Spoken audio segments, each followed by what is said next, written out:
Bonsoir à tous, poursuivons notre itinéraire Bretagne au cœur de la littérature jeunesse. C'est une édition d'une vitalité incontestable. 16 000 titres sont sortis en 2016, parmi lesquels des titres phares avec des personnages stars dont certains sont même nés dans la région. Il y a par exemple Le Loup d'Oriane Lallemand, qui a été créé dans les Côtes d'Armor, mais aussi Max et Lily de Dominique de Saint-Marc, qui a des attaches du côté de Saint-Jacques-de-la-Mer.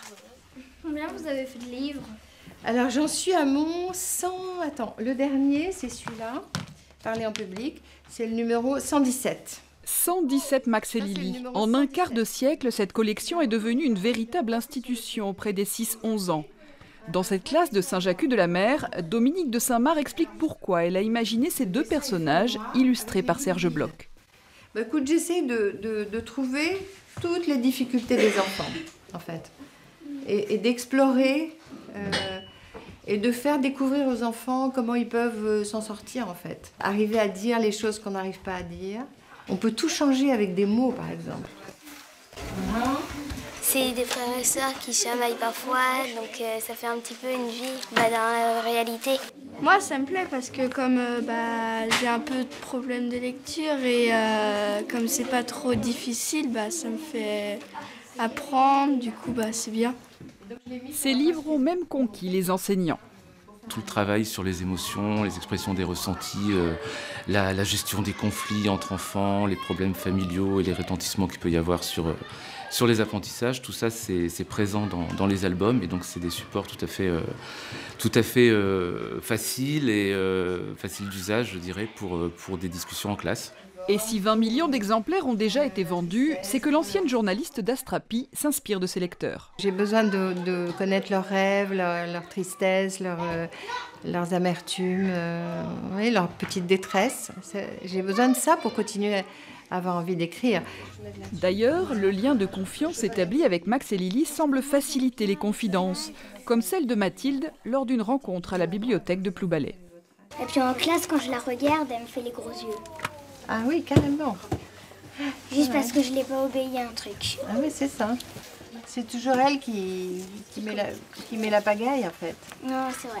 Hein, et Max et Lily arrivent à libérer la parole des enfants parce que ça parle d'eux et que du coup, ils se retrouvent. Je vois ce soir Mathilde a abordé est rentrée dans le détail de certains sujets dont elle ne m'avait pas parlé. Donc c'est que ça réfléchit et ça rumine. C'est bien. Faire vivre des copains de papier qui suscitent le dialogue. Une véritable réussite pour Dominique de Saint-Marc, qui a d'ailleurs reçu la Légion d'honneur en septembre 2017 à Saint-Jacques-de-la-Mer, son village de cœur. Max et Lily sont déjà célèbres depuis de longues années, mais seront-ils encore les amis des enfants dans plusieurs décennies, à l'image du célèbre Babar? Ce pachyderme en costume vert, imaginé par Jeanne Bruneau, va fêter dans moins de 3 ans ses 90 printemps. Une universitaire rennaise vient de lui consacrer un ouvrage. Elle nous accueille chez elle.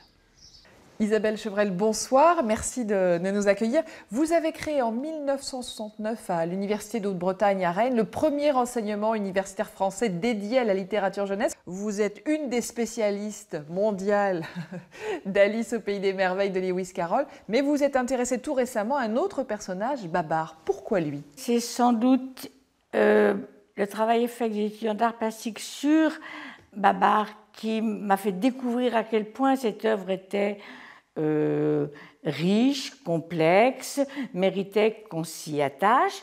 Et puis, il se trouve que d'autre part, c'est pour moi un souvenir d'enfance. Pourquoi le personnage de Babar a tant plu et a traversé les décennies? C'est le contraire du loup. Ce n'est pas un carnivore, herbivore garanti. Il n'a pas de griffes, il n'a pas de grosses dents, il a des défenses un peu inoffensives. Il n'est pas agressif. D'ailleurs, aucun des albums n'est agressif, même s'il y a des drames, des risques de mort, etc. Bon, c'est un personnage placide, rassurant. En quoi Jeanne Bruneau, finalement, a révolutionné un petit peu l'album à cette époque?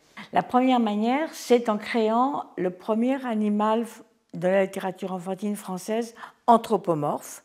Et d'autre part, il a révolutionné aussi la manière d'utiliser l'espace du livre pour faire un livre pour enfants. Il a découvert comment, par le texte et par l'image, on pouvait dramatiser, donner du rythme à une histoire. Et il a réussi à construire une notoriété en quelques années à peine, puisqu'il est mort très précocement en 1937. 5 albums seulement, hein, plus 2 posthumes. Oui, c'est une œuvre très courte. Et la chance a voulu que son premier livre soit tout de suite remarqué, L'histoire de Babar, et que d'autre part, il était très vite traduit aux États-Unis. Et aux États-Unis aujourd'hui, Babar, c'est une vedette, à mon avis, plus qu'en France. Merci beaucoup Isabelle Chevrel de nous avoir fait partager votre passion de Babar qui nous donne envie de nous replonger dans ces albums. Avant de nous quitter, je vous propose une rencontre inattendue grâce aux archives de l'INA, un document de 1964 d'une auteure britannique qui a écrit notamment Oui Oui ou Le Club des 5, mais qui a aussi écrit d'ailleurs sur Babar. Voyez plutôt, c'est le portrait d'Enid Blyton. Ces livres font la joie de nos enfants, garçons et filles, mais qui est Enid Blyton, best-seller de la Nouvelle Bibliothèque Rose? Miss Blyton, savez-vous combien de livres vous avez écrits? Entre 3 et 400. Miss Blyton, à quel âge avez-vous commencé à écrire? J'ai écrit aussitôt que j'ai pu. Ce n'était pas du tout des histoires comme j'en écris maintenant, mais à coup sûr, j'écrivais. Est-ce que vous écrivez au gré de l'inspiration ou est-ce que vous avez une méthode de travail rigoureuse? Je m'assieds simplement dans mon fauteuil avec ma machine à écrire sur les genoux, mes mains sur les touches, je me mets à écrire et j'écris le livre immédiatement. Est-ce que vous vous considérez comme un grand écrivain? Non, je peux écrire pour les enfants, j'aime écrire pour les enfants, je n'ai pas de difficulté à écrire pour les enfants, c'est pourquoi je me considère comme un bon écrivain pour enfants. Merci d'avoir suivi cet itinéraire à la rencontre des personnages célèbres de la littérature jeunesse. La suite demain, et si vous voulez revoir cet épisode, c'est très simple, c'est sur notre site internet. Belle soirée à tous.